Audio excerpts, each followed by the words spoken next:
സദ്യ special മാങ്ങാക്കറിയാണ് ഇന്നത്തെ dish. ഒരു വലിയ മാങ്ങ ചെറുതായി അരിഞ്ഞെടുക്കാം.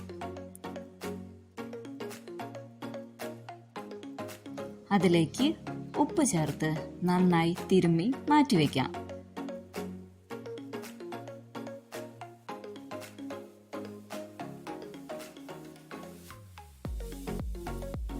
ചൂടായ ചീനച്ചട്ടിയിലേക്ക് 3 ടേബിൾ സ്പൂൺ മുളക് പൊടി ഒന്ന് ചൂടാക്കിയ ശേഷം മാങ്ങയിലേക്ക് ചേർത്ത് കൊടുക്കാം.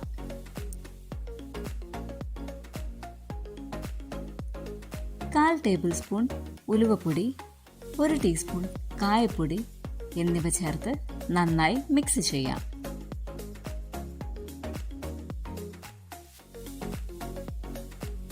മാങ്ങയിൽ നിന്ന് വെള്ളം ഇറങ്ങി വരുന്നത് കൊണ്ട് തന്നെ ഒട്ടും വെള്ളം ചേർക്കേണ്ട ആവശ്യമില്ല.